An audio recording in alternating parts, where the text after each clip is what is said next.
Ayon Perez sasabak na sa politika, Marco gumabaw super happy sa paghabol ni Christine Reyes. Ipinahayag ng aktor at komedyanteng si Ayon Perez ang kanyang intensyon na tumakbo bilang konsehal sa bayan ng Concepcion, Tarlac sa darating na eleksyon ng 2025. Siya ang asawa ng kilalang TV host na si Vice Ganda, at ang kanyang pagtakbo ay naging paksa ng usapan sa mga tao. Kasabay ni Ayon, usap-usapan din ang pagtakbo ng aktor na si Enzo Pineda bilang konsehal sa ika-5 distrito ng Quezon City. Ang kanyang girlfriend na si Michelle Vito ay kasama ring nag-file ng Certificate of Candidacy, COC, para sa parehong posisyon. Kaya't marami ang nagtatanong kung ano ang kanilang plano sa kanilang mga kampanya. Maging ang veteran actor na si Emilio Garcia ay hindi nagpahuli at nagsumite rin ng kanyang COC, na sinamahan ni Senador Robin Padilla, na nagpapakita ng kanyang suporta.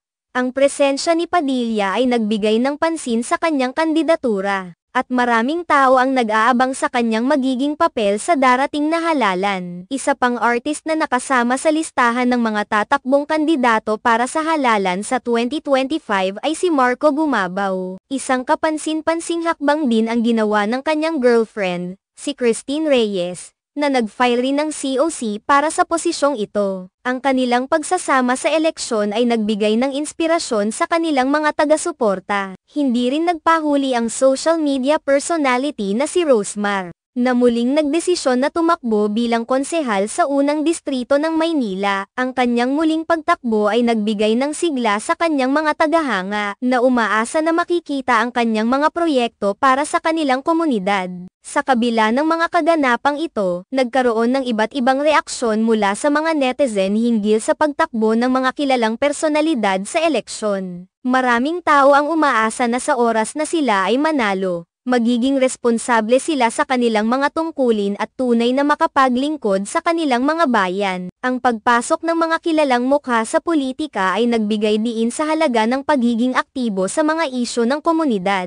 Maraming tao ang naniniwala na ang kanilang kasikatan ay maaaring magdala ng mas maraming atensyon sa mga problemang hinaharap ng kanilang mga nasasakupan. Sa kabila ng kanilang kasikatan, inaasahan ng publiko na maipapakita nila ang tunay na malasakit sa kanilang mga constituents. Sa darating na eleksyon, magiging mahalaga ang mga plataporma at layunin ng bawat kandidato. Ang kanilang kakayahang maglingkod ng tapat at epektibo ang susi upang makuha ang tiwala ng mga botante. Ang mga halalan ay hindi lamang tungkol sa kasikatan kundi sa tunay na serbisyo at dedikasyon sa bayan. Samantalang patuloy ang mga pag-uusap ukol sa mga tatakbong personalidad. Ang mga taga-suporta at botante ay nahahamon na suriin ang kanilang mga kakayahan at track record. Ang mga halalan ay pagkakataon ng mga tao na ipahayag ang kanilang boses at piliin ang mga lider na kanilang nararapat. Sa pangkalahatan, ang pagtakbo ng mga kilalang tao sa eleksyon ay nagbubukas ng mas maraming diskurso sa politika at serbisyo publiko, habang ang mga tao ay umaasa ng mga makabagong solusyon sa kanilang mga problema. Ang mga kandidato ay hinihimok na maging tapat at tunay sa kanilang hangarin.